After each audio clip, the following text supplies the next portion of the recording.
everybody, welcome back to another TTRP. That's a Transformers Talk Raw podcast on YouTube and Spotify. If you haven't heard, you can click all those links below. That'll take you to all kinds of cool stuff, including our Change.org petition, our Facebook group where you can come chat bots with us, our Patreon where you can help support the podcast and everything we do, and a bunch of other stuff. I'd like to thank you guys for listening to this weekend edition of TTRP. Hope you got your work week all done. You're ready for the weekend and to relax a little bit. And to help you unwind, just tune in, set the computer aside or the phone down or your iPod, whatever you're listening to us on, and listen to the soothing sounds of my voice as we go into today's subject, which is old or new, which is better. We're going to be talking about the Legacy Transmetal 2 Megatron. But first off, guys, we had a poll this past week, and I asked the question, which modern-day Megatron is the best fit for your collection? And over 50 trans fans weighed in on this subject, and I'd like to appreciate, say thanks to everybody who participated in our poll. By a landslide, as you can see, the Siege Megatron took the cake at over 60%. And that part didn't surprise me. What surprised me so much, actually, is that the Combiner Wars Megatron didn't get much love as he's dragging up the tail there at very, very few votes. I think a couple guys voted for him, which I think that's a very underrated figure, in my opinion, was the Combiner Wars one.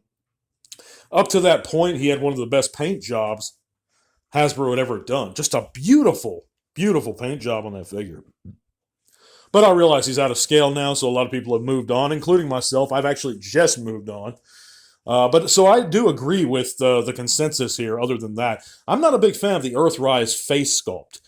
I think it's a little. I think the Siege has it better. The shape of the head might be okay with Earthrise, but that Earthrise face sculpt really bugs me, guys. But anyway, thanks for participating in the poll again, guys.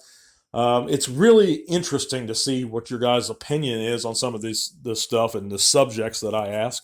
We're going to have another one real soon. We're also going to have our giveaway very shortly before the month is out for October. So keep tuning in, guys. We're going to be giving away 2 great figures. But anyhow, let's get into the subject for today. Which is better? The older Legacy, the older Beastwars Transmetal 2 Megatron or the new Legacy one? And I'm going to analyze this in a very simple way, my way, and just break things down. The old one had some sweet vac metal, and vac metal done right.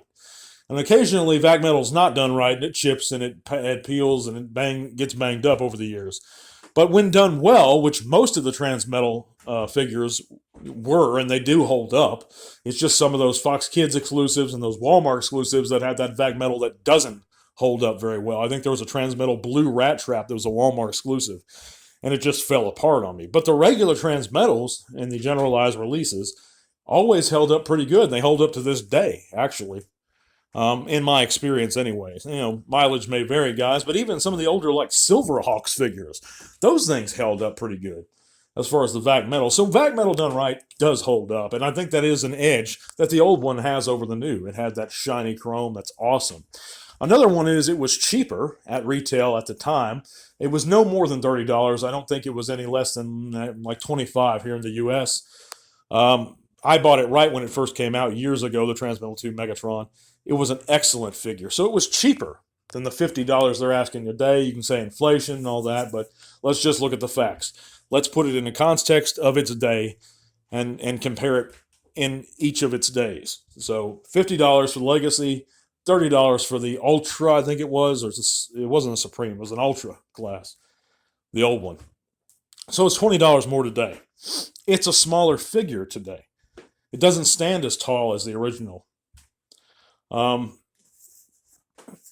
think the articulation-wise, of course, today is going to have the edge, but not by much, by less than you think. The old one did have ratchets, I believe at the thighs. It did have ball joints.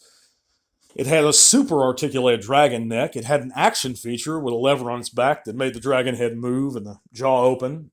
It had firing missiles. One thing I do like about the new one, though, that the old one didn't have, is it has this flame effect. I really like the look of that.